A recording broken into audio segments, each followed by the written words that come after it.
జయ శుభకర వినాయక శ్రీకాణి భాగవర సిద్ధి వినాయక. నమస్కారం. ప్రేక్షకులందరికీ శుభోదయం. ఈనాటి శుభయోగం శీర్షికన శుక్రవారం సందర్భంగా శ్రీ మహాలక్ష్మీదేవిని ఏ విధంగా ఆరాధన చేస్తే సమస్త శుభాలు చేకూరతాయో పరిశీలిద్దాం. ప్రధానంగా శ్రీ మహాలక్ష్మీదేవికి సంబంధించిన కమలా మహాదేవి రూపం ఉంటుంది. ఈ కమలా మహాదేవి రూపంలో అమ్మవారు గజరాజులు సేవిస్తూ ఉండగా 4 భుజాలను కలిగి ఉండి భక్తులందరినీ అనుగ్రహిస్తూ ఉంటుంది. శుక్రవారం రోజు కమలా మహాదేవి స్తోత్రాన్ని పఠించినా లేదా విన్నా కమలా మహాదేవి అనుగ్రహం వల్ల అష్టైశ్వర్యాలు భోగభాగ్యాలు సిద్ధింపజేసుకోవచ్చు. అలాగే గృహంలో పూజా మందిరంలో ఏనుగులు తొండంతో నీళ్లు తీసుకొని అభిషేకం చేస్తున్నటువంటి గజలక్ష్మీదేవి చిత్రపటము లేదా కుడి చేత్తో బంగారు నాణ్యాలు వర్షిస్తున్నటువంటి ధనలక్ష్మీదేవి చిత్రపటాన్ని ఏర్పాటు చేసుకొని ఆ చిత్రపటానికి చంద్రతో పూజ చేయాలి. అంటే కుంకుమ పువ్వు రంగులో ఉన్నటువంటి కుంకుమతో ఆ చిత్రపటానికి పూజ చేస్తూ లక్ష్మీ అష్టోత్తర శతనామావళి పఠించాలి. అలాగే దీపారాధన తామర ఒత్తులతో చేయాలి. లక్ష్మీదేవి అనుగ్రహం కోసం ప్రత్యేకమైన గంధాన్ని లక్ష్మీదేవికి సమర్పించాలి. దాన్ని అంగారు గంధం అనే పేరుతో పిలుస్తారు. అరటిపండు ముక్కలు, పద్మపుష్పాలు వీటిని బాగా ఎండబెట్టి దాని నుంచి తయారు చేసినటువంటి గంధాన్ని అంగార గంధం అంటారు.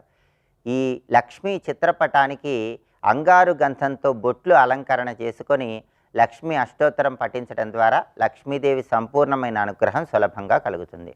అలాగే లక్ష్మీదేవికి బెల్లం పొంగలి శుక్రవారం సందర్భంగా నైవేద్యంగా సమర్పించి ఆ తర్వాత 6 ముత్తైదువులను గృహానికి పిలిచి ఆ 6 ముత్తైదువులకు కూడా తాంబూలంలో పసుపు, కుంకుమ, పూలు, పండ్లు, రవిక వస్త్రము ఉంచి ఈ బెల్లం పొంగలి కూడా తాంబూలంలో ఉంచి తాంబూల వాయనం ఇవ్వాలి. ఇలా చేస్తే ధనపరంగా ఉన్న సమస్యలన్నీ తొలగిపోతాయి, ఆదాయ మార్గాలు పెంపొందింపజేసుకోవచ్చు. అలాగే శుక్రవారం సందర్భంగా మహాలక్ష్మి అష్టకాన్ని పఠించినా లేదా శ్రవణం చేసినా తీవ్రమైన ఆర్థిక ఇబ్బందుల నుంచి బయటపడవచ్చు, ఆదాయ మార్గాలు పెంపొందింపజేసుకోవచ్చు, వృధా ఖర్చుల తీవ్రతను తగ్గింపజేసుకోవచ్చు. అలాగే రుణబాధలు ఎక్కువగా ఉన్నవాళ్ళు రుణబాధల నుంచి బయటపడటానికి దానిమ్మ పండు గింజల్లో కొద్దిగా తేనె కలిపి శ్రీ మహాలక్ష్మీదేవికి నైవేద్యంగా సమర్పించి వాటిని అందరికీ పంచిపెట్టాలి. ఇలా చేయటం ద్వారా లక్ష్మీ కటాక్షం సంపూర్ణంగా కలుగుతుంది. పాదరస లక్ష్మీదేవి విగ్రహం గృహంలో ఉన్నవాళ్ళు పాదరస లక్ష్మీదేవి విగ్రహానికి పచ్చి ఆవు పాలతో అభిషేకం చేస్తూ శ్రీ సూక్త పఠనం చేయటం ద్వారా కూడా కాలి అందెలు గల్లు గల్లుమని లక్ష్మీదేవి గృహంలో ఆనంద తాండవం చేస్తుంది. అలాగే శుక్రవారం సందర్భంగా మారేడు మొక్క దగ్గర దీపాన్ని వెలిగించటం, మారేడు మొక్క దగ్గర ప్రదక్షిణలు చేయటం, ఓం బిల్వ నిలయాయై నమః అనే మంత్రాన్ని స్మరించుకుంటూ గంధం రాసిన మారేడు దళాలు శ్రీ మహాలక్ష్మీదేవికి సమర్పించడం ద్వారా కూడా లక్ష్మీ కటాక్షానికి ప్రతి ఒక్కరూ సులభంగా పాత్రలు కావచ్చు. రేపటి శుభయోగం శీర్షికన మాస శివరాత్రి సందర్భంగా పరమశివుణ్ణి ఏ విధంగా ఆరాధన చేస్తే సమస్త శుభాలు చేకూరతాయో పరిశీలిద్దాం. నమస్కారం.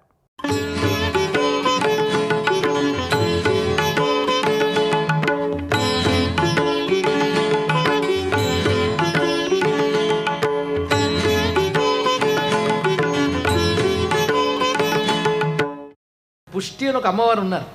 ఆ పుష్టి మళ్ళీ 2 రూపాయలు ఇది, పుష్టి తుష్టి. సిద్ధి బుద్ధి కావాలని ఒప్పుకున్నారు కదా, పుష్టి తుష్టి కావాలంటారో వద్దంటారో అర్థం తెలుసుకున్నాక చెప్పండి. పుష్టి అంటే అన్నీ సమృద్ధిగా ఉండుట, పుష్టి అంటే సమృద్ధిగా ఉండాలి. అంటే తక్కువ సరిపోదు, మనకు బాగా ఉండాలి అంతే కదా. భోజనం అంటే ఈ పూటకుంటే సరిపోతుందా? అన్నీ అలా ఉండాలి మనకి. అయితే ఎన్ని పుష్టిగా ఉన్నా ఇందాక చెప్పినట్టు ప్రధానికి ఏదో దుఃఖం అంటే అర్థం తృప్తి లేదు, అది బాధ. కనుక పుష్టి భౌతికమైన సంపద, తుష్టి ఆంతరిక సంపద. తుష్టి అంటే సంతోషము, తృప్తి. ఇది ఉండాలో ఇది చెప్పండి. ఇప్పుడు పుష్టి కావాలా తుష్టి కావాలా? 2 కావాలి. కనుక పుష్టి తుష్టి ఆ 2 ఆయన పత్నులు అంటే ఆయన యొక్క శక్తులే, గణపతి అనుగ్రహమే పుష్టి తిష్టి అనే 2 రూపపడుతున్నాయి. ఇది కూడా అంగీకరించవలసిందే. అంటే ఎవరు సిద్ధి బుద్ధియో వారే పుష్టి తుష్టి, వేరే ఎక్కడో తెచ్చుకోక్కర్లేదు. లక్ష్మీనామాలే పుష్టి తుష్టి. లక్ష్మికి ఎన్ని కళలు ఉన్నాయో గణపతి యొక్క శక్తికి అన్ని కళలు ఉంటాయి. కనుక పుష్టి తుష్టి శోభ కాంతి ఐశ్వర్యము లక్షణ శక్తి ఇత్యాదులన్నీ కలిపి లక్ష్మి. అందుకు పుష్టి దృష్టి కూడా లక్ష్మీ రూపమే. లక్ష్మీ గణపతి అన్నప్పుడు పుష్టి తుష్టి సహితంగాను భావిస్తున్నాం, సిద్ధి బుద్ధి సహితంగాను భావిస్తున్నాం. ఇలాంటి గణపతి యొక్క శక్తి స్వరూపాన్ని మనం నమస్కరించుకున్నాక ఇంకా ఎన్ని రూపాలు ఉన్నాయి అనేది ఒక్కసారి పరిశీలిస్తే, ఇప్పుడు ఆయన రూపాలన్నీ చెప్తాను, ఖచ్చితంగా ఒక్కటి కూడా గుర్తుండరు, కష్టం. మరి 32 ఒక్కసారి ఏకరువు పెడితే 32 గుర్తుంటాయండి? 32 గణపతుల పేర్లు చెప్తాను మాట అన్నాను. ఆ మాటకు వస్తే 56 గణపతుల పేర్లు ఉన్నాయి. ఇందులో 1-2 అక్కడ ఉంటాయి. 56 గణపతులు కాశీలో ఉన్నారు. 32 గణపతుల పేర్లు ఒక్కసారి మనం గ్రహించి ఆనందించాలి అంటే వింటే చాలు. అలాగని మర్చిపోయే ప్రయత్నం చేయకండి, పొరపాటు గుర్తుండిపోతే మంచిదే. ఇప్పుడు ఈ పేర్లన్నీ మంత్రాలే అనుకున్నా చాలు. ఒక్క పేరును అనుకున్న మీరు ఆయా సందర్భాల్లో చాలా విశేషం. స్మరణే, ఎక్కడున్నా స్మరణ చేస్తే చాలు అనుగ్రహిస్తాడు. ఆ స్మరణ నిలబడడం కోసం ఉపాసన పూజాధికారాన్ని మనకు కావాల్సిందే. అలా స్మరించడం కోసం కొన్ని గణపతుల పేర్లు చెప్తున్నా. 32 గణపతులు. బాల గణపతి, వీటి రూపాలు కూడా ఉన్నాయి కానీ ముందు పేర్లు. చతుర్హస్తాలతో ఉంటాడు, ఎర్రని రంగుతో ఉంటాడు. తరుణ గణపతి, బాల తరుణ అనే పేర్లో తెలుస్తుంది. తరుణ అంటే మంచి యవ్వనం. బాల గణపతి, తరుణ గణపతి. భక్త గణపతి, భక్త గణములకు పతి కాదు, తాను భక్తుడుగా కూర్చున్న పతి గణపతి. ఆయన భక్తుడేట, ఆయనకు భక్తులు ఉన్నారు, ఆయన ఒకడికి భక్తుడు. ఎవరికంటే శివపార్వతులకు తానే భక్తుడు. తల్లిదండ్రులను ఉపాసించడం ఎలాగో ఆయన చెప్తాడు. నిజానికి శివపార్వతులు కూడా గణపతిని ఉపాసించారు. ఇది మీకు తెలుసో లేదో, పెద్ద కథ అది. శివుడు ఉపాసన చేశాడు, అమ్మవారు ఉపాసన చేశారు. ఆయన తనయుడుగా వచ్చినప్పుడు మాత్రం తనయ మర్యాదను అనుసరించి వారిద్దరిని తాను ఉపాసించాడు. కనుక భక్త గణపతి. ఇంకొక అర్థంలో భక్త గణమునకు పతి. ఆయన్ని ఆశ్రయించిన వాళ్ళందరూ ఆయన భక్తులు. ఆ భక్త గణమునకు పతిగా ఉంటాడు. తన భక్తుల్ని ఎప్పుడూ మరవకుండా అనుగ్రహిస్తాడు ఆయన. అందుకే భక్త గణపతి అని 3వ గణపతి. తర్వాత వీర గణపతి. 20 చేతులు ఉంటాయండి దీనికి, వీర గణపతికి. వీరత్వమే గణపతి, వీరగణములకు పతి కూడా. అది గణపతి ఇవ్వలేనిది ఏముంది? వీరత్వం ఇస్తాడు, విజయం ఇస్తాడు, అన్నీ ప్రదానం చేస్తాడు. అందుకే సర్వార్థ సిద్ధిదం అన్నారు. అన్ని అర్థములు సిద్ధింపజేస్తాడు. కనుక ఫలానా సిద్ధి ఇస్తాడని కాకుండా అన్ని సిద్ధులు ఇస్తాడు కనుక సిద్ధి వినాయకుడు అన్నాడు. అంతేకాదు వరసిద్ధి వినాయకుడు అని మరొకటి అన్నారు. ఆ వరం దగ్గర తగిలిందంటే కోరుకున్న సిద్ధిని ఇస్తాడని చెప్పడం కోసం వర సిద్ధి వినాయక. ఇది మంచి మాట. అదే వీర గణపతి. తర్వాత శక్తి గణపతి అని వచ్చింది ఇక్కడ. శక్తి గణపతి గురించి చెప్పాలంటే శారదా తిలకం అనే తంత్రశాస్త్ర గ్రంథం ఉందండి. అందులో అనేక రహస్యాలు ఉంటాయి, రకరకాల గణపతి రూపాలు, ఉపాసనా పద్ధతులు. ఎందుకంటే మానవులకు ఎన్నో అవసరాలు ఉంటాయి. మన అవసరాలు ఒక్కొక్కప్పుడు మనకే తెలియవు కష్టం వచ్చే వరకు. కొందరికి ప్రయత్నం లేకుండా సంతానం కలిగితే సంతానం అవసరం అనిపించదు, సంతానం లేని వాడికి సంతానం అవసరం అనిపిస్తుంది. అవునా లేదా? కనుక వాళ్ళ పూర్వకర్మలు బట్టి కొన్ని లభించవు. ఒక పాపం వల్ల ఇది లభించలేదంటే ఒక పుణ్యం వల్ల తెచ్చుకోవచ్చు. ఆ పుణ్యమే గణపతి ఆరాధన అన్నారు ఇక్కడ. గణపతి ఆరాధన చేస్తే అది సిద్ధింపజేస్తాడు. ఒకవేళ నీ ప్రారంధంలో పొందలేనిది గట్టిగా రాసిందనుకోండి, గణపతి కూడా ఇవ్వడు. కర్మలు అనుభవించవలసిందే అని చెప్తాం ఇక్కడ. కానీ బలీయమైన ప్రారంధం ఉంటే మాత్రం భగవంతుడు ఏం చేస్తాడు? అది స్వల్ప ప్రారంధం ఉందనుకోండి, తొలగించేస్తాడు. బలీయమైన ప్రారంధం ఉంటే ఏం చేస్తాడంటే, అది లేదే అన్న బాధ అనుకుంటే అల్ప ప్రారంధం ఇది ఇచ్చేస్తాడు. మహాప్రారంధం అయితే లేదన్న భావం తీసేస్తాడండి. అది లేదే అనే బాధ తీసేస్తాడు. అది ఉండడం వల్ల ఏ ప్రయోజనం పొందాలనుకున్నావో ఆ ప్రయోజనం ఇచ్చేస్తాడు. ఇది తెలుసుకోవాల్సింది ఇక్కడ. ఉదాహరణకి నేను సంతానం చెప్తున్నాను. ఉదాహరణకి సంతానము అంటే మన తర్వాత ఉండవలసినదే సంతానం, అంతే కదా? అది లేదని కొందరికి బాధ ఉంటుంది. గణపతిని ఆరాధిస్తే సంతాన గణపతిని గణపతి స్వరూప ఉపాసన ఉంది. మంత్రం బట్టి రూపం మారిపోతుంది. సంతానాన్ని ప్రదానం చేయగలిగే స్వరూపం ఉంది. వాడికి నిజంగా యోగం ఉంటే సంతాన గణపతిని ఆరాధిస్తే వస్తున్నాయి. ఉపాసన వల్ల లభించలేనిది లేదు. నువ్వు తగినట్టు చెయ్యాలి కానీ తప్పకుండా ఇస్తాడు. ఒకవేళ భక్తితో నీకు చేసేవు, తగినంత చేయలేకపోయావు, అప్పుడు గణపతి ఏం చేస్తాడు? అది లేదన్న బాధ ఉంచడు. సంతానం వల్ల ఏ ప్రయోజనం పొందదలుచుకున్నావో అవన్నీ ఇస్తారండి. ఇక్కడ తెలుసుకోవాల్సింది సంతానం వల్ల సద్గతి కావాలి. కానీ గణపతి అనుగ్రహం ఉంటే గణపతిని సంతానం అనుకుంటే ఆయన ఏదైనా ఇస్తాడు. తెలుసుకోండి ఇక్కడ అన్నీ కూడా గణపతి ప్రదానం చేయగలడు. అయితే గణపతి ఆరాధన మీరు చేశారనుకోండి, లేదా ఏ దేవత ఆరాధన అయినా చేస్తే సనాతన ధర్మ సమాధానం చెప్తోంది. నీ ప్రారంధం సాధారణ ప్రారంధం అయితే వెంటనే తొలగిపోతుంది, అసాధారణ ప్రారంధం అయితే క్రమక్రమంగా తొలగుతుంది. తొలగడమే కాదు, జ్ఞానాన్ని ప్రసాదించుతాడు, కష్టాన్ని తొలగిస్తాడు. నీకు తొలగించుకునే యోగం లేకపోతే సహించగలిగే శక్తినిస్తాడు, తట్టుకోగలిగే శక్తినిస్తాడు. దానితో కష్టం కొంత ఫేజే ఉంటుంది, దాటేస్తాం, సిద్ధి పొందుతాం. కనుక ఎప్పుడు సాధన దేనికి అంటే అభీష్ట సిద్ధి కోసం మాత్రమే కాదు. ఇది బాగా తెలుసుకోవాలి.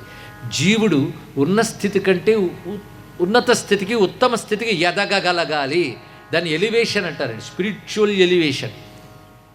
అంటే మనం ఆధ్యాత్మికంగా ఉన్నత స్థితికి వెళ్ళగలగాలి. ఇది చాలా ప్రధానమైనది. బాగుపడాల్సింది ఇదండి, బుద్ధి. అది బాగుపడితే నువ్వు ఉన్నతమైనటువంటి దివ్యశక్తి నీలో ఉంది, దాన్ని జాగృతపరచుకోవాలి. నీలో దివ్యశక్తి జాగృతపరచుకో. అదే ఆధ్యాత్మిక సాధన అంటే మనలో దివ్యశక్తిని జాగృతపరచుకొనుట. అందుకే అడగాల్సింది భగవంతుడిని ఏమిటంటే, పిల్లవాడు అడిగాడు కామితార్థ సిద్ధికి అనే కంటే దైవ బలానికి అనేది ఏదైనా వాక్యం చెప్పండి అన్నాడు.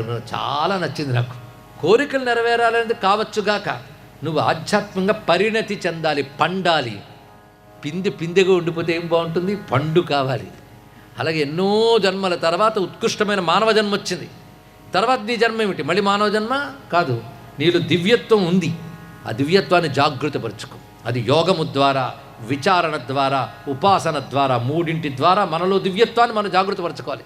జాగృతపరచుకుంటే నీకే తెలుస్తుంది భగవంతుడు ఎక్కడో లేడు, నాలో నేను అనబడే ఆత్మచైతన్యముగా ఉన్నవాడు భగవంతుడని స్పృహ తెలిసి ఆ అనుభూతికి చెంది అప్పుడంటావు అహం బ్రహ్మాస్మి. ఆ స్థితికి ఎదగగలగాలండి. అలా ఎదిగేలా చెయ్యమనడానికే ఉపాసన. ఉపాసన యొక్క పరమార్థం అందుకు.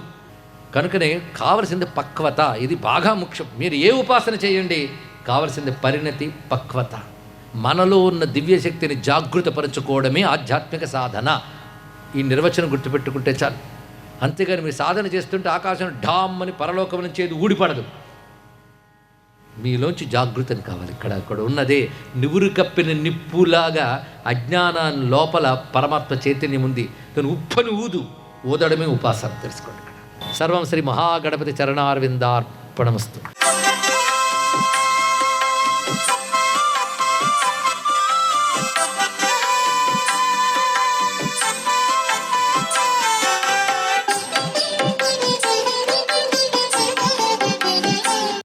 ఓం నమో నారాయణాయ. ఓం నమశివాయ. శ్రీమాత్రే నమః.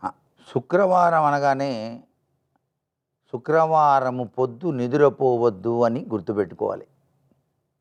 ఎవరైనా సరే తెల్లవారుజామునే నిద్ర నుంచి లేచి చక్కగా స్నానాదులు అన్నీ కూడా నిర్వహించిన పిదప మీ దేవతా మందిరంలోకి వెళ్ళి మనస్సాక్షిగా కాసేపు అలా కూర్చొని లక్ష్మీం క్షీరసముద్రరాజతనయాం శ్రీరంగదామేశ్వరీం దాసీభూత సమస్తదేవవనితాం లోకైకదీపాంకురాం శ్రీమన్మందకటాక్షలబ్ధవిభవ బ్రహ్మేంద్రగంగాధరాం త్వాం త్రైలోక్యకుటుంబినీం సరసిజాం వందే ముకుంద ప్రియం అంటూ ధ్యానించాలి. ఇలా ఎవరైతే శుక్రవారం నాడు ఉదయాన్నే లక్ష్మీదేవిని ఆరాధన చేస్తారో వారి జీవితంలోకి క్రీగంటి చూపుతో లక్ష్మీదేవి అనుగ్రహాన్ని ఇస్తుంది. లక్ష్మీదేవి ఒక్క క్రీగంటి చూపు చూస్తేనే చాలండి, మనం కోరుకున్న సంపదలన్నీ కూడాను ప్రసాదిస్తుంది. గృహం కావాలి, ఎంతకాలం నుంచో ఎదురు చూస్తున్నాం. సరైనటువంటి గృహం వాస్తురీత్యా చక్కగా ఉన్నది దొరకలేదు. ఆ తల్లి కరుణ ఎలా ఉందో అని ఆ తల్లిని ప్రార్థిస్తూ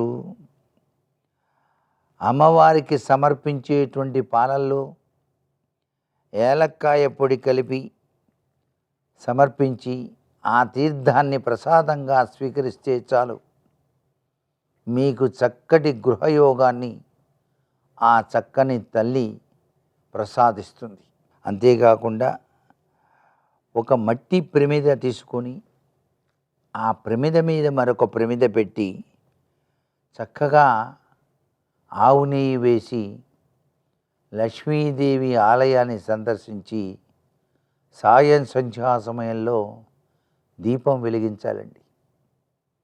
సాయం సంధ్యా సమయంలో ప్రతి ఒక్కరూ గుర్తుపెట్టుకోవాల్సింది ఏంటంటే ఇంటిలో ఉన్న అన్ని దీపాలు కూడా వెలిగించాలి. అలా వెలిగిస్తే ఆ తల్లి లోపలికి ప్రవేశిస్తుంది. చాలా గొప్ప విషయం ఇది మరి. అంతేగాని కరెంటు ఖర్చు అని చెప్పేసి కొన్ని దీపాలే వేయకూడదు. మొత్తం ఉన్న దీపాలన్నీ కూడా వేసి చూడండి. తప్పనిసరిగా లక్ష్మీదేవి అనుగ్రహం ఉంటుంది. సర్వే జనా సుఖినో భవంతు.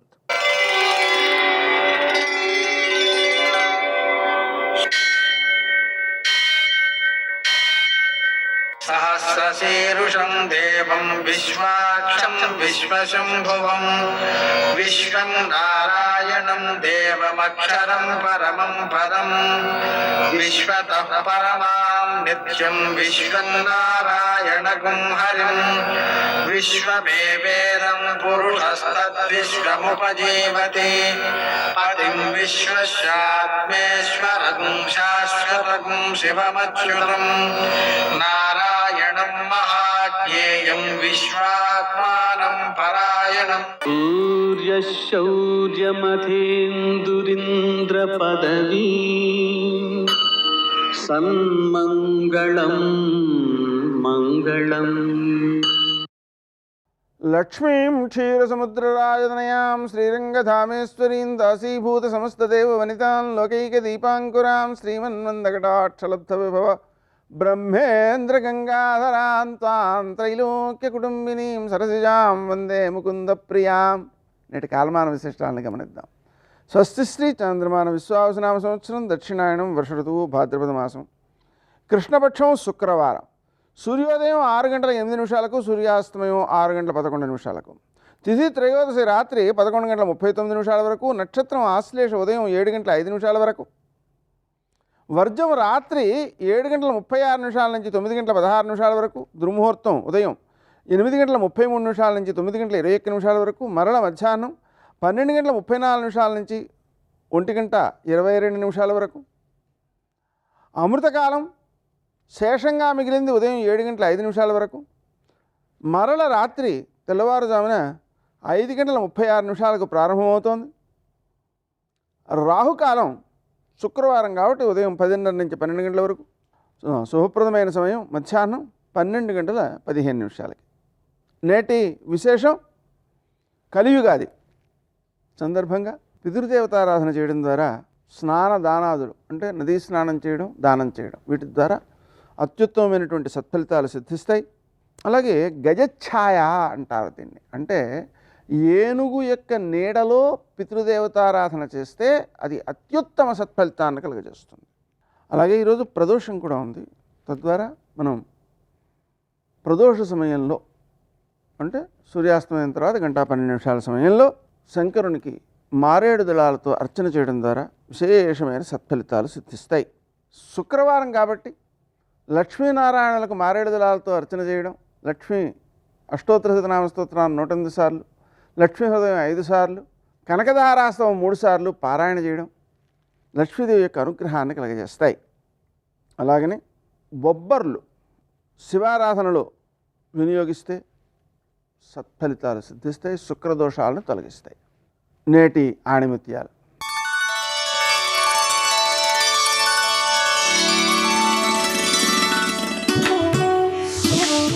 ఒక మనిషి తనకు తాను గొప్పవాడు అనుకోవడం ఎంత తప్పో, తక్కువవాడు అనుకోవడం కూడా అంతే తప్పు.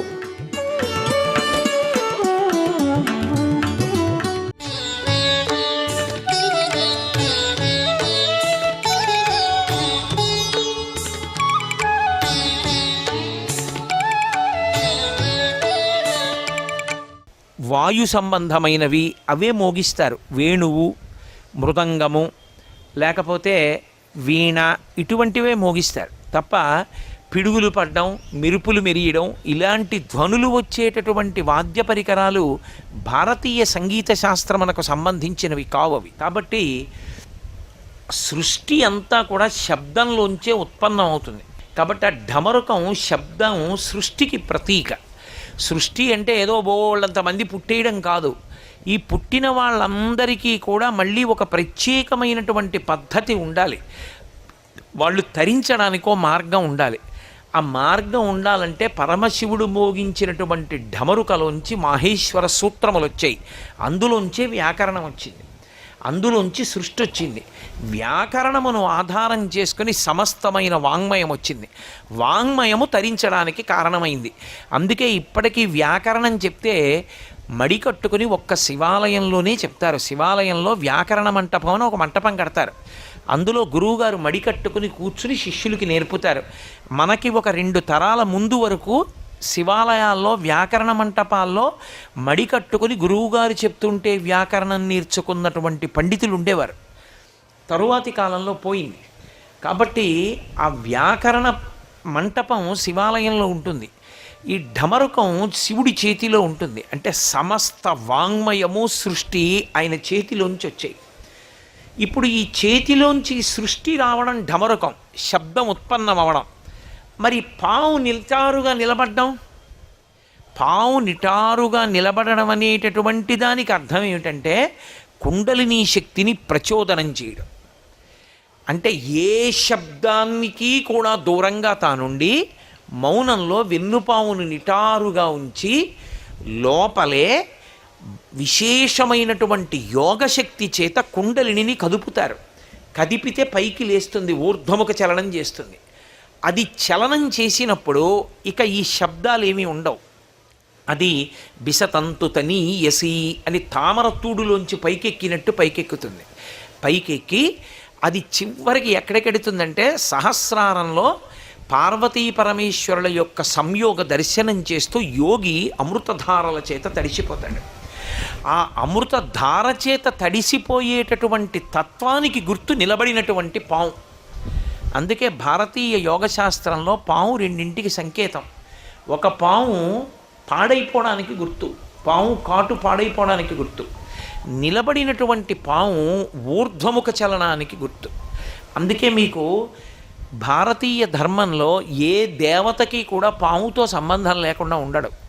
మీరు చూడండి, కృష్ణుడికి పాము శంకరాభరణము అని పాము పరమశివుడికి ఆభరణం. విఘ్నేశ్వరుడికి పాము యజ్ఞోపవీతం, నాగ యజ్ఞోపవీత ధారిణం అని విష్ణువు శేషశయనం. అందరికీ పావుతో సంబంధం ఉంటుంది. సుబ్రహ్మణ్యుడి నెమలికి పాము చుట్టుకుని ఉంటుంది. ఈ పాము దేనికి గుర్తు అంటే అమృతత్వం వైపుకి తీసుకెళ్ళడానికి గుర్తు.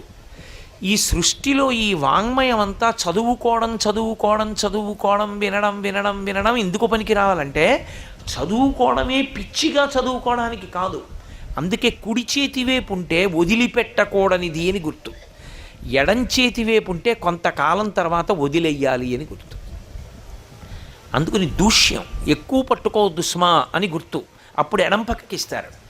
దక్షిణామూర్తికి ఎడం పక్క చేతిలో పుస్తకం ఉంటుంది. అంటే ఒక స్థాయి వరకు చదువుకో తప్ప చదువుకుని తరించిపోతాననుకుంటే అంతకన్నా అమాయకత్వం ఇంకోటి లేదు.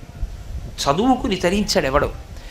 చదువుకున్న దాంట్లో ఏదో ఒకటి పట్టుకుని అనుష్ఠానం చేయి. ఏదో ఏకశబ్ద సమ్యజ్ఞాత సృష్టప్రయుక్త స్వర్గే లోకే కామదుగ్భవతి. ఒక్క శివనామం చాలు, ఒక్క రామనామం చాలు, ఒక్క శక్తినామం చాలు, ఒక్క మంత్రం చాలు, ఒక్క నమస్కారం చాలు. నువ్వు ఏదో ఒకటి పట్టుకో, గట్టిగా దాన్ని పట్టుకో. పట్టుకున్నది వైదికమయ్యేటట్టుగా చూసుకో. సర్వం శ్రీ ఉమామహేశ్వర పరబ్రహ్మార్పణమస్తు. స్వస్తి.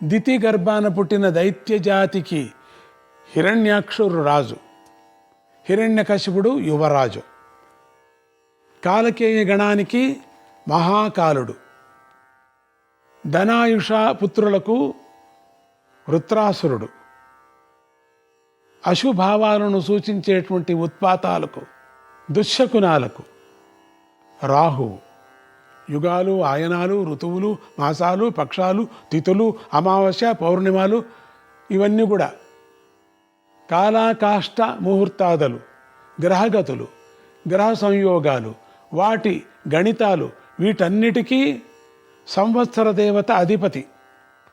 రెక్కలు గల పక్షులకు, బలమైన కంటిచూపు గల ప్రాణులకు, పాములలో భోగి జాతికి గరుక్మంతుడు, యోగ విద్యులకు సాధ్యులకు అరుణుడు. ఇక త్రిలోకాధిపతి అయినటువంటి దేవేంద్రుడు బ్రహ్మదేవుడి అనుమతితో కొన్ని పదవి విభాగాలు చేశాడు. తూర్పు దిక్కుకు విరతుడు అనే కశ్యపపుత్రుడు, దక్షిణ దిక్కుకు యమధర్మరాజు, పడమర దిక్కుకు వరుణుడు, ఉత్తర దిక్కుకు కుబేరుడు. ఇలా ఆధిపత్య నిర్ణయాలు పూర్తి అయ్యాక బ్రహ్మదేవుడు ఆయా అధిపతులకు స్వర్గలోకంలోనే వేరే వేరే దివ్యలోకాలను ఏర్పాటు చేశాడు. ఉదాహరణకు ఇంద్రలోకము, అగ్నిలోకం మొదలైనవి. ఇవన్నీ దివ్యలోకాలు, పుణ్యాత్ములైన వారికి మాత్రమే లభించే లోకాలు ఇవి. బ్రహ్మదేవుడు ఈ విధంగా లోక వ్యవస్థ కూడా చేసి తన స్వస్థానమైన పుష్కర క్షేత్రానికి వెళ్ళిపోయాడు. ఆధిపత్యాలను పొందినటువంటి ఆయా దేవతలంతా తమ తమ లోకాలలో సుఖంగా ఉంటూ మానవులు చేసే యజ్ఞాలలో తమ తమ భాగాలను అనుభవిస్తూ తమ తమ విధులను నిర్వహించుకుంటున్నారు. ఈ యజ్ఞవరాహస్వామి భూమి మీద పర్వత వ్యవస్థను చేస్తూ ఎప్పుడైనా అవసరం వచ్చినప్పుడు పర్వతాలు అటు ఇటు జరిగి భూమి యొక్క సమతౌల్యాన్ని సుస్థిరం చేసేందుకు ఉపయోగపడతాయనే ఉద్దేశంతో పర్వతాలు ఎగిరేందుకు వీలుగా రెక్కలను ఏర్పాటు చేశాడు. భూమిని బ్యాలెన్స్ చేయటానికి కొన్ని పర్వతాలు అట్లా చేశాడు. కానీ కొంతకాలం పోయేసరికి ఆ పర్వతాలు తమ రెక్కలతో యథేచ్ఛా సంచారాలు చేస్తూ ఒకప్పుడు పశ్చిమ సముద్రంలో జలక్రీడలు చేయడం మొదలుపెట్టారు. అప్పటికి అక్కడ హిరణ్యాక్షుడు రాక్షస జాతులకు రాజై రాజ్య పరిపాలన చేస్తూ ఉన్నాడు. అక్కడ ఈ పర్వతాలకు రాక్షసులకు తాత్కాలిక స్నేహం కుదిరింది.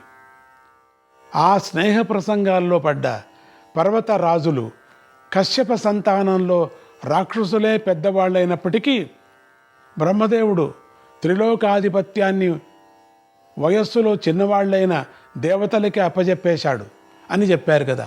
ఈ వార్త హిరణ్యాక్షుడికి చేరిపోయింది. అతడు అసూయతో మండిపడ్డాడు. అతడు చుట్టూతా ఉన్నటువంటి మంత్రులంతా అగ్నికి ఆజ్యం పోశారు. ఆ మంటలు అంటుకొని కొద్దిసేపట్లోనే రాక్షస వీరులంతా కలిసి మనం దేవతల మీదకి యుద్ధానికి పోవలసిందే, అప్పుడే ప్రారంభమైంది అనే నిర్ణయానికి వచ్చేశారు. రాక్షసులది మూర్ఖపు పట్టు కదా. వారు అప్పటికప్పుడే తమ సైన్యాలన్నిటినీ సమీకరించుకొని దేవరాజ్యం మీదికి యుద్ధానికి దూకేశారు. యుద్ధం ప్రారంభమైంది అట్లా ఈ పర్వతాల నుంచి కూడా అని చెప్పచ్చు. ఈ వార్త తెలిసిన దేవతాపక్షం కూడా యుద్ధానికి సన్నద్ధమైపోయింది. పూర్వం దేవదానవ యుద్ధంలో వర్ణించేటట్లుగానే రెండు పక్షాల వారు ఎవరి ఆయుధాలను వారు తీసుకొని ఎవరి వాహనాలు వారు ఎక్కి చాలా ఆర్భాటంగా యుద్ధానికి దిగిపోయారు. రాక్షస పక్షాన్ హిరణ్యాక్షుడు ఆ పక్షాన్ని చేరుకున్నాడు, ముందుకు నడిపిస్తున్నాడు. తన పక్షమే కదా. దేవత పక్షాన్ని దేవేంద్రుడు ఐరావతం మీద కూర్చొని ముందుకు నడిపిస్తున్నాడు. యుద్ధం మొదలైపోయింది. రాక్షసులదే కొంచెం పైచేయింది. ఇంతలో హిరణ్యాక్ష నోట్లో నుంచి పెద్ద పెద్ద మంటలు, పొగ, సుడిగాలి బయలుదేరాయి. వాటి దెబ్బకు దేవతా సైన్యాలంతా అడుగు వెనక్కి వేస్తున్నాయి. వెనక్కి వేసిపోతున్నారు, పరిగెత్తిపోతున్నారు. ఇంతలో దేవేంద్ర హిరణ్యాక్షల మధ్య అస్త్రయుద్ధం మొదలైపోయింది. అన్నదమ్ముళ్లే, కాకపోతే వేరే వేరే భార్య పిల్లలు. ఆ యుద్ధం ఎక్కువ దూరం సాగకముందే హిరణ్యాక్షుడు తన తపోబలంతో సంపాదించిన క్రొత్త అస్త్రం ఏదో ప్రయోగించాడు. దానితో దేవేంద్రుడు బిగిసిపోయాడు, ఇక కదలలేడు. ఇది చూసి దేవతలు భయపడిపోయారు. ఈ సన్నివేశాన్ని అదృశ్య రూపంలో గమనిస్తున్న నారాయణ భగవానుడు వెనువెంటనే మళ్ళీ యజ్ఞవరాహ రూపాన్ని ధరించి ఈ మాటు ఈ రూపంలోనే రెండు చేతులను కల్పించుకొని వాటిలో శంఖ చక్రాలను ధరించి సరాసరి యుద్ధరంగానికి వచ్చేశాడు. ఆయన వస్తూనే తన శంఖాన్ని గట్టిగా పూరించాడు. ఆ శంఖ నాదానికి రాక్షస వీరులంతా భయపడిపోయి తలో పక్కకి పారిపోసాగారు. అది గమనించిన హిరణ్యాక్షుడు కోపంతో మండిపడుతూ ఇతనెవడు అని గర్జించాడు. పక్కనున్నవారు ఈయనే శ్రీ మహావిష్ణువు అని వార్త అందించారు. దాంతో మండిపడిన హిరణ్యాక్షుడు సరాసరి వరాహస్వామికి ఎదురుగా వచ్చి రకరకాల ఆయుధాలను ఆయన మీదికి ప్రయోగించాడు. ఇవన్నీ ఆయన హూంకారానికే నేలకు రాలిపోయాయి. అయినా కూడా హిరణ్యాక్షుడు జంకకుండా వరాహస్వామి మీదికి దూసుకొనే వస్తున్నాడు, దూకుతూనే ఉన్నాడు. అది గమనించిన యజ్ఞవరాహస్వామి ఆగ్రహించి తన చేతిలో ఉన్న చక్రాయుధాన్ని హిరణ్యాక్షుడి మీదికి ప్రయోగించాడు. హిరణ్యాక్షుడు కన్ను మూసి తెరిచేలోగా ఆ చక్రం వచ్చి హిరణ్యాక్షుడు తలను తుంచి నేల మీద పడేసింది. ఇది అన్నమాట ప్రారంభమైంది. ఇది ఇంకా పరంపరగా జరిగిపోతుంది. ఇక ఈ దెబ్బతో మిగిలిన రాక్షస వీరులంతా ఆ చుట్టుపక్కలలో కనిపించుకోకుండా పారిపోయారు. అప్పుడు యజ్ఞవరాహస్వామి దేవేంద్రుడి దగ్గరకు వచ్చి అతడి అస్త్రబంధాలను విడిపించి ఇతర దేవతలకు కూడా తగిలిన గాయాలను మాన్పించి మందహాసం చేస్తూ అనుగ్రహించాడు. అప్పుడు దేవతలంతా వరాహస్వామి ముందుకు వచ్చి కృతజ్ఞతో ఆయనను అనేక రకాలుగా స్తుతిస్తూ, భగవాన్, ఇవాళ మేము నీ వల్ల బ్రతికి బయటపడ్డాం. ఇప్పుడు నీకు మేము ఏం చేయగలం? మేము నీ పాదసేవను కోరుకుంటున్నాం అని మనవి చేశారు. అప్పుడు శ్రీ భగవానుడు ఇలా చెప్పాడు: ఓ దేవతలారా, నేను పూర్వం మీకోసం కొన్ని లోకాలను, కొన్ని విధులను ఏర్పాటు చేశాను. నేను చేసిన ఏర్పాట్లను మీరు జాగ్రత్తగా రక్షించండి చాలు. నేను మీకు పూర్వం కొన్ని నియమాలను కూడా చేశాను. మీరు సజ్జనుల పట్ల ఎలా ఉండాలో, దుష్టజనుల పట్ల ఎలా ఉండాలో చెప్పి నేను ఉన్నాను. నేను చెప్పింది చెప్పినట్లు చేయండి. యజ్ఞయాగాది సత్కర్మలు ఆచరించే వారికి స్వర్గాది లోకాలను ప్రసాదించండి. వర్ణాశ్రమ ధర్మాలను యథావిధిగా పాలించే వారికి ఉత్తరోత్తరాభివృద్ధిని, చివరకు స్వర్గప్రాప్తిని అనుగ్రహించండి. ఈ ధర్మాలను అతిక్రమించేవారు నశించేటట్లు చేయండి. సత్యనిష్ట గల వారికి, యుద్ధాలలో వెన్నుచూపని వారికి, దానాలలో వెనుకడుగు వేయని వారికి, ఇతరుల్లో దోషాలను చూడని వారికి స్వర్గ సుఖాలను ప్రసాదించండి. ధర్మశ్రద్ధ లేనివారు, కాముకులు, ధనమాత్ర చింతకులు, వంచకులు, పండితులను నిందించేవారు, నాస్తికులు నరకానికి వెళ్ళేటట్లు చేయండి. ఎంత బాగా పరమాత్ముడే ఆజ్ఞ ఇస్తున్నాడు వీళ్ళందరికీ శిక్ష. దేవతలారా, మీరు ఈ పనులు చేస్తే చాలు. నాకు వేరే పాదసేవ అది ఏమీ అక్కర్లే. నేను చెప్పింది మీరు చేస్తే చాలు. నేనుండగా మిమ్మల్ని ఏ శత్రువులు బాధించలేరు. మీకు శుభమగుగాక అన్నాడు యజ్ఞవరాహస్వామి. అందుకని మొట్టమొదట యజ్ఞవరాహస్వామికి మనము పూజ చేసేది. ఇలా అనుగ్రహించిన యజ్ఞవరాహస్వామి అక్కడికక్కడే అంతర్ధానమైపోయాడు. దేవతలు ఆశ్చర్యపోతూ ఆ స్వామికి మళ్ళీ మళ్ళీ నమస్కారాలు పెట్టుకుంటూ తమ లోకానికి తాము వెళ్ళిపోయారు. అక్కడికి వెళ్ళాక దేవేంద్రుడు జరిగిన యుద్ధాన్ని, దాని కారణాలను సమీక్షించి చూశాడు. ఆ సమీక్షా సమావేశంలో ఈ యుద్ధం మొత్తానికి మూల కారణం పర్వతాల దగ్గరే ఉంది అని తేలింది. అప్పుడు ఆగ్రహించిన దేవేంద్రుడు పర్వతాలన్నిటినీ వాటి వాటి యథాస్థానంలో నిలబెట్టి ఇక మళ్ళీ అవి కదలటానికి వీలు లేకుండా వాటి రెక్కలను తన వజ్రాయుధంతో నరికేశాడు. అందుకే పర్వతాలు కదలవు, మొదటితో కదిలేవట. ఆ సందర్భంలో మైనాక పర్వత దేవత మాత్రం తాను సముద్రంలో దాక్కుని ఉంటానని, ఇక బయటికి రానని, కనుక తన రెక్కలు నరకవద్దని దేవేంద్రుని శరణు వేడాడు. దేవేంద్రుడు దానికి అంగీకరించి మైనాకుడి రెక్కలు నరకకుండా అతడికి సముద్ర గర్భంలోకి పంపించేశాడు.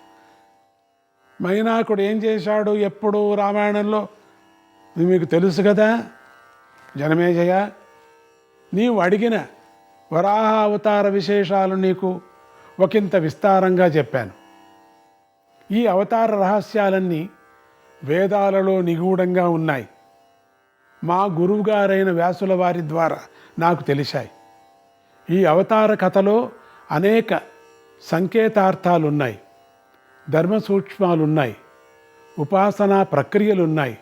అందువల్ల ఈ కథను యోగ్యులైన వారికి మాత్రమే వినిపించాలి. అయోగ్యులకు, నాస్తికులకు వినిపించరాదు.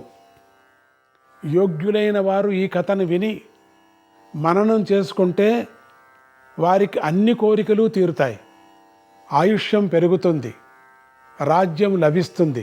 రాజ్యం అంటే పెద్ద పెద్ద రాజ్యాలు కాదు, మనం అనుకున్నటువంటి ఆ సామ్రాజ్యం అంటే మోక్ష సామ్రాజ్య రాజ్యము, అది లభిస్తుంది. జయం సిద్ధిస్తుంది.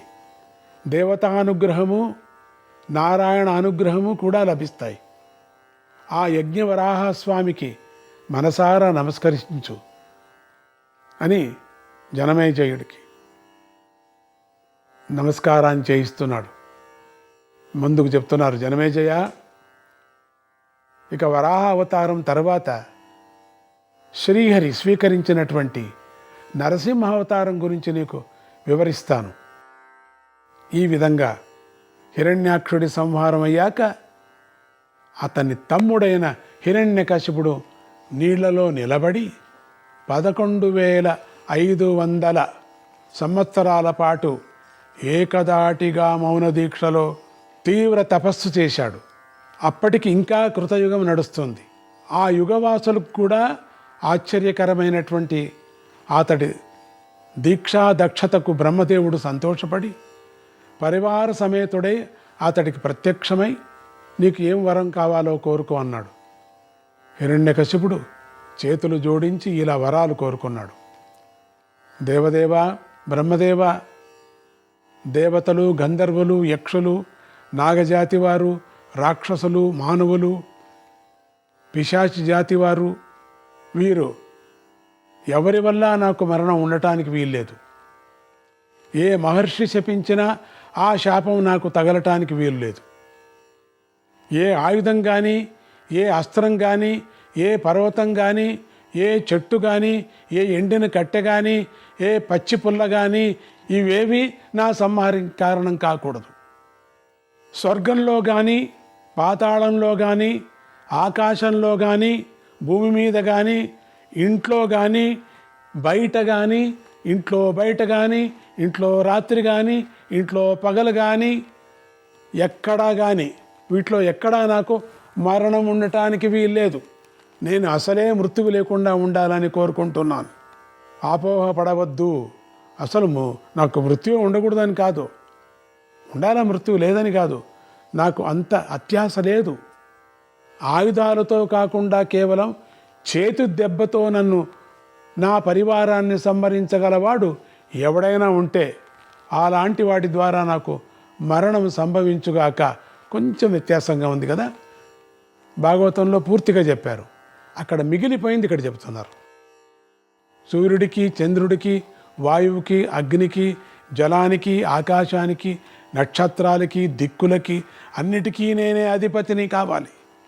అంతేకాదు కామానికి, క్రోధానికి, వరుణుడికి, ఇంద్రుడికి, యముడికి, కుబేరుడికి, ధనాధ్యక్షులకు, యక్షులకు, కింపురుషులకు, ఇతర దేవజాతి వారందరికీ అధిపతిని కావాలి. నేను కోరుకున్న ఆయుధాలు, అస్త్రాలు కూడా ఆయా యుద్ధ సమయంలో సస్వరూపంతో నాకు సాక్షాత్కరించి నేను చెప్పిన పనులు చేయాలి. దేవా, ఈ వరాలతో నన్ను అనుగ్రహించు అని కోరుకున్నాడు. బ్రహ్మదేవుడు అతను కోరిన వరాలన్నీ ఇచ్చేసి తన పరివారంతో సహా తన లోకానికి వెళ్ళిపోయాడు. ఇంక ఉంటే తపత్రం అవుతుంది వీడితో అని చెప్పి హంసవాహనంలో వెళ్ళిపోయాడు. ఈ వార్త తక్షణమే దేవజాతి వారికి చేరింది. వారు కంగారు పడ్డారు. వారు కంగారు పడుతూ బ్రహ్మదేవుడి దగ్గరికి వెళ్ళి ఇలా గగ్గోలు పెట్టారు. దేవదేవా, బ్రహ్మదేవా, మమ్మల్ని సృష్టి చేసిన వాడివి నువ్వే, మాకు ఆధిపత్యాలు ఇచ్చిన వాడివి నువ్వే, మమ్మల్ని స్వర్గంలో కూర్చోబెట్టిన వాడివి నువ్వే, మాకు మానవ లోకంలో నుంచి హవ్య కవ్యాల రూపంలో యజ్ఞ భాగాలను అందించే ఏర్పాటు చేసింది కూడా నువ్వే కదా. అలాంటి నువ్వే ఇవాళ హిరణ్యకశిపుడికి అలాంటి వరాలు ఇచ్చేశావు కదా, ఇక మాకు దిక్కేమిటి, మాకు రక్షణ ఏమిటి? కనుక ఓ ప్రభు, ఆ రాక్షసుడు త్వరగా సంహారమయ్యే మార్గమేమిదో నువ్వే ఆలోచించాలని అడిగారు దేవతలు. దేవతల మాటలు విన్న బ్రహ్మదేవుడు ఇలా అన్నాడు, దేవతలారా, మీకు తెలియనిదేముంది? తపస్సు చేసినవాడు దానికి ఫలితమైన పుణ్యాన్ని అనుభవించే తీరవలసిందే. అందుకే హిరణ్యకశిపుడి తపస్సు ఇంకా పెరిగిపోకుండా ఉండటం కోసం నేను త్వరగా వెళ్ళి వరాలు ఇచ్చి వచ్చాను. ఈ తపస్సు యొక్క ఫలితాన్ని వాడికి పొందనీయండి. ఆ తపోబలం తగ్గేసరికి శ్రీ మహావిష్ణువే పూనుకొని అతన్ని తప్పకుండా సంహరిస్తాడు. ఇందులో మీరు సందేహం పెట్టుకోకుండా నిర్భయంగా వెళ్ళండి అన్నాడు బ్రహ్మదేవుడు. ఈ మాటలు విన్న దేవతలు కొంతవరకు తృప్తిపడి ఎవరి స్థానాలకు వారు వెళ్ళిపోయారు. ఇక హిరణ్యకశిపుడు బ్రహ్మదేవుడు వెళ్ళిపోయిన కొద్దిసేపటికే రెచ్చిపోయాడు. అతడు ముందుగా తపస్సు చేసుకుంటున్నటువంటి మహర్షుల మీదకు విరుచుకుపడి ఆ తపస్సులను నాశనం చేశాడు. ఎందుకంటే వాళ్ళ తపోబలం వల్లే దేవతాబలం పెరిగిపోతుందని అతడికి తెలుసు. అలాగే భూలోకంలో జరిగే యజ్ఞయాగాది క్రతువులన్నిటినీ కూడా అతడు పూర్తిగా విధ్వంసం చేసే పారేశాడు. అంతా ధ్వంసం చేశాడు. ఆ విధంగా దేవతలకు యజ్ఞ భాగాలు అందే అవకాశం లేకుండా చేశాడు. ఆ తర్వాత అతడు స్వర్గలోకం మీదకు దండెత్తి దేవజాతులు వారందరినీ వెళ్ళగొట్టి తానే స్వర్గంలో మకాం పెట్టి త్రిలోకాధిపతిగా రాజ్యం చేయటం ప్రారంభించాడు. ఆ తర్వాత హిరణ్యకశిపుడు భూలోకంలో మళ్ళీ యజ్ఞయాగాదులు జరిగేటట్లు చేసి ఈ యజ్ఞ భాగాలన్నీ తన రాక్షస జాతి వారికి అందేటట్లుగా ఏర్పాటు చేశాడు. దీంతో రాక్షసుల బలం మరింత పెరిగిపోయింది. ఆ దశ వచ్చేసరికి దేవతలు ఇక తట్టుకోలేక సరాసరి విష్ణుమూర్తి దగ్గరికి వెళ్ళి ఇలా ప్రార్థించారు, దేవదేవ నారాయణ, మాకేగాక బ్రహ్మాది దేవోత్తములకు కూడా నువ్వే పరమగతివి. అందుకే మేము నిన్ను శరణు పొందుతున్నాం. మహారాక్షసుడైన హిరణ్యకశిపుడు పెట్టే బాధలు ముల్లోకాలు తట్టుకోలేకపోతున్నాయి. మేము కూడా ఏమీ చేయలేకపోతున్నాం. కనుక ఓ దేవదేవ, నువ్వే స్వయంగా పూనుకొని ఈ దుష్ట రాక్షసుడిని సంహరించు అని ప్రార్థించారు. విష్ణుమూర్తి ప్రసన్నుడై దేవతలకు అభయమిచ్చి, దేవతలారా, ఆ రాక్షసుడు మీకు లొంగడని నాకు బాగా తెలుసు. అతడి సంగతి నేను చూసుకుంటా. మీరు నిశ్చితంగా వెళ్ళిరండి అని వారిని ఓదార్చి పంపించేశాడు. దేవతలు వెళ్ళాక శ్రీ మహావిష్ణువు హిరణ్యకశిపుడి వరాలన్నీ గుర్తు చేసుకొని అతన్ని సంహరించాలంటే నేను ఏ రూపం స్వీకరించాలా అని ఆలోచించి క్రింది భాగంలో మానవ రూపము, పై భాగంలో సింహరూపము గల విచిత్రమైన నరసింహ రూపాన్ని స్వీకరించాడు. ఆ విచిత్ర రూపంతో స్వామి హిరణ్యకశిపుడు కొత్తగా నిర్మించుకున్న సభాభవనం దగ్గరకు చేరాడు. హిరణ్యకశిపుడు తన రాజ్యంలో బాగా స్థిరపడ్డాక హిమాలయ పర్వత ప్రాంతంలో పెద్ద సభాభవనం ఒకటి కట్టుకుంటున్నాడు. నారాయణ నారాయణ, హరే కృష్ణ.